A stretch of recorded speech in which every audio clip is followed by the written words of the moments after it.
ਵਾਲੇਕਮ ਕਾਸ਼ਕਾਰ ਭਰਾਓ, ਅੱਜ ਦੇ ਵਲੌਗ ਦੇ ਵਿੱਚ ਤੁਹਾਡੇ ਨਾਲ ਸਟ੍ਰਾਬੇਰੀ ਦੀ ਇਨਸ਼ਾਅੱਲਾ ਵਹਾਣੀ ਹੈ। ਪਹਿਲੇ ਇੱਕ ਦੋ ਵੀਡੀਓ ਜਦੋਂ ਕਾਸ਼ ਕੀਤੀਆਂ ਸੀ ਸਾਡੇ YouTube ਚੈਨਲ ਤੇ ਹੈਗੀਆਂ ਨੇ। ਅੱਜ ਅਸੀਂ ਛਾਪਰ ਜਿਹੜਾ ਇਹਦਾ ਉਤਰ ਗਿਆ ਹੈ ਤੇ ਦੁਬਾਰਾ ਅਸੀਂ ਸਟ੍ਰਾਬੇਰੀ ਦੇ ਖੇਤ 'ਚ ਆਏ ਆ ਭਾਈ ਹਰਿਆਂ ਕੋਲ। ਤੇ ਇਨਸ਼ਾਅੱਲਾ ਅੱਜ ਤੁਹਾਨੂੰ ਦਿਖਾਵਾਂਗੇ ਸਟ੍ਰਾਬੇਰੀ ਕਿਹੜੀ ਸਟੇਜ ਤੇ ਆ ਤੇ ਕੀ ਕੰਡੀਸ਼ਨ ਇਹਦੀ। ਇਸ ਵੀਡੀਓ 'ਚ ਤੁਹਾਨੂੰ ਵਿਖਾਵਾਂਗੇ, ਨਾਲੇ ਦੱਸਾਂਗੇ ਵੀ ਤੁੜਾਈ ਸ਼ੁਰੂ ਹੋ ਗਈ ਹੈ, ਕਿੰਨੀ ਤੁੜਾਈ ਹੁੰਦੀ ਪਈ ਡੇਲੀ, ਇਹ ਵੀ ਤੁਹਾਡੇ ਦੋਸਤਾਂ ਨਾਲ ਸ਼ੇਅਰ ਕਰਾਂਗੇ। ਤੇ ਸਪਰੇਅ ਕਿੰਨੇ ਦਿਨਾਂ ਬਾਅਦ ਅਸੀਂ ਕਰ ਰਹੇ ਹਾਂ ਇਹ ਵੀ ਦੱਸਾਂਗੇ। ਤੇ ਜਿੰਨੇ ਵੀ ਮੇਰੇ ਭਰਾ ਸਾਡੇ ਚੈਨਲ ਤੇ ਨਵੇਂ ਨੇ ਜਲਦੀ ਨਾਲ ਸਾਡੇ ਚੈਨਲ ਨੂੰ ਸਬਸਕ੍ਰਾਈਬ ਕਰ ਲੈਣ, ਬੈਲ ਦੇ ਬਟਨ ਨੂੰ ਦਬਾ ਲੈਣ। ਜਿੰਨੀਆਂ ਵੀ ਸਾਡੀਆਂ ਫਸਲਾਂ ਦੇ ਮੁਤਲਕ ਵੀਡੀਓ ਹੁੰਦੀਆਂ ਨੇ ਉਹ ਤੁਹਾਨੂੰ ਟਾਈਮ ਨਾਲ ਮਿਲ ਸਕਣ। ਜੇ ਅਸੀਂ ਮਾਸ਼ਾਅੱਲਾ ਸਟ੍ਰਾਬੇਰੀ ਦੇ ਖੇਤ ਵਿੱਚ ਖੜੇ ਹਾਂ, ਤੁਸੀਂ ਚੈੱਕ ਕਰ ਲਓ ਛਾਪਰ ਜਿਹੜਾ ਉਤਾਰ ਦਿੱਤਾ ਗਿਆ ਹੈ, ਸਾਰਾ ਪੂਰਾ ਛਾਪਰ ਉਤਾਰ ਦਿੱਤਾ ਗਿਆ, ਸਟਰਕਚਰ ਸਿਰਫ ਖਲਾ ਹੈ। ਇਹ ਵੀ ਇਨਸ਼ਾਅੱਲਾ ਇੱਕ ਦੋ ਦਿਨਾਂ ਦੇ ਵਿੱਚ ਇਹ ਵੀ ਅਸੀਂ ਲਾ ਦੇਵਾਂਗੇ। ਤੇ ਮਾਸ਼ਾਅੱਲਾ ਸਟ੍ਰਾਬੇਰੀ ਨੂੰ ਫਲ ਬਹੁਤ ਜ਼ਿਆਦਾ ਲੱਗ ਚੁੱਕਿਆ ਹੈ, ਸਟ੍ਰਾਬੇਰੀ ਪੱਕ ਰਹੀ ਹੈ। ਇਹ ਨਜ਼ਦੀਕ करके कैमरा मेरे दोस्तों को दिखाओ। माशाल्लाह फ्रूटिंग बहुत ज़्यादा है, फल नाल भरी हुई है तो फल भी बहुत ज़्यादा खड़ा है। ये तो स्टार्ट होया है।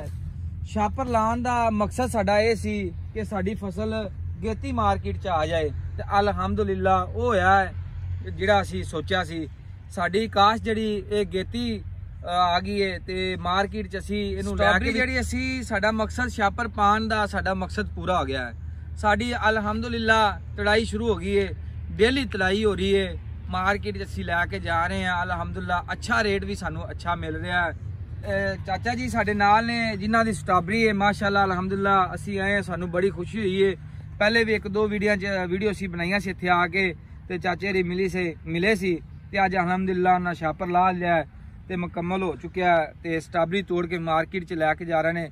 चाचे हरियां नूं पुछांगे ਤੇ ਚਾਚਾ ਜੀ ਤੁਸੀਂ ਸਟ੍ਰਾਬੇਰੀ ਛਾਪਰ ਮਾਸ਼ਾਅੱਲਾ ਤੁਸੀਂ ਲਾ ਲਿਆ ਤੇ ਜਿਹੜੀ ਸਟ੍ਰਾਬੇਰੀ ਤੁਸੀਂ ਲੈ ਕੇ ਜਾ ਰਹੇ ਜੇ ਤੋੜ ਕੇ ਨੂੰ ਤੜਾਈ ਸ਼ੁਰੂ ਹੋ ਚੁੱਕੀ ਹੈ ਤੇ ਕੀ ਰੇਟ ਸ਼ੇਟ ਮਾਰਕੀਟ 'ਚ ਵੇਚਦੇ ਮੈਂ ਤੇ ਇੱਕ ਏਕੜ 'ਚੋਂ ਕਿੰਨੀਆਂ ਟੋਕਰੀਆਂ ਤੁਸੀਂ ਤੋੜ ਲੈਂਦੇ ਡੇਲੀ? ਇਹ ਤਕਰੀਬਨ ਸਰ ਜੀ ਏਕੜ ਦੇ ਵਿੱਚੋਂ ਟੋਕਰੀਆਂ ਜਿਹੜੀਆਂ ਨਾ ਉਹ ਤਕਰੀਬਨ 4 ਕਿੱਲੇ ਆ, ਇਹਦੇ ਵਿੱਚ ਕੱਲ 40 ਟੋਕਰੀਆਂ ਲੱਥੀਆਂ ਨੇ ਮਾਸ਼ਾਅੱਲਾ। ਤਕਰੀਬਨ ਪੈ ਜਾਂਦੀ 5 ਟੋਕਰੀਆਂ 5 ਟੋਕਰੀਆਂ ਹਾਂਜੀ ਹਾਂਜੀ 40 ਟੋਕਰੀਆਂ ਲੱਥੀਆਂ ਹਾਂਜੀ ਤੇ 40 ਟੋਕਰੀਆਂ ਤੋਂ ਬਾਅਦ ਫਿਰ ਰੇਟ ਮਾਸ਼ਾਅੱਲਾ ਸਹੀ ਲੱਗ ਰਿਹਾ। ਤਕਰੀਬਨ 400 रुपया लग रहा है किलो का। हाँ जी 400 किलो का सही हो गया। इस तरह करके माशाल्लाह 10 किलो स्ट्रॉबेरी है सही हो गया जी। उसके बाद फिर तड़ाई शुरू ज्यादा हो जाएगी।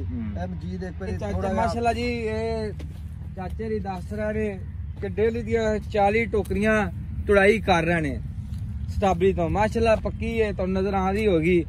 40 टोकरियां डेली तुड़ाई हो रही ने ते 400 रुपए पर केजी मार्केट च विकदी पई है ते अच्छे रेट ने। ए देखो तुसी माशाल्लाह जी नजदीक तो दिखाओ मेरे दोस्तां नू, ये बहुत ज्यादा मुनाफा बख्श फसल है।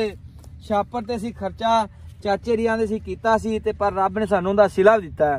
लोकां दी स्ट्रॉबेरी है ये फुल्लां ते आ ते माशाल्लाह चाचे दी स्ट्रॉबेरी पक चुकी है, मार्केट च जा रही है, पैसा दे रही है। जिदों दूसरे दोस्तां दी स्ट्रॉबेरी मार्केट च आमनी है उदों इन्हां दा खर्चा पूरा कर लेना है, उदों बस बाकी जिहड़ी 2-3 महीने ने चलना है, ये नफा ही नफा है, प्रॉफिट ही प्रॉफिट है। ते तकरीबन चाचा जी किन्ने कुदा एक एकड़ हो जांदा है? तकरीबन एक एकड़ किला किन्ने पैसे दे जांदा? हां जी किन्ने को पैसे दे जांदा है? ये तकरीबन एक किला जरा ना 15-20 लाख का हो जाता है जी। दोस्तों चाचा जी कहते ने पिछली साल भी ना 10 किलो लाई सी, 10 किलो लाई सी पिछली बारी 10 लाख दा एक एकड़ हो जाता है, 15 लाख दा ना एक एकड़ हो जाता है कि गेती फसल जो आ जाती है ते अच्छे पैसे दे जाती है। ते माशाल्लाह बहुत ही जबरदस्त जी ना ये स्ट्रॉबेरी खड़ी है। ते उम्मीद है मेरे दोस्तों को साडी वीडियो अच्छी लगी होगी ते साडे चैनल में जरूर सब्सक्राइब करना। अल्लाह हाफिज़।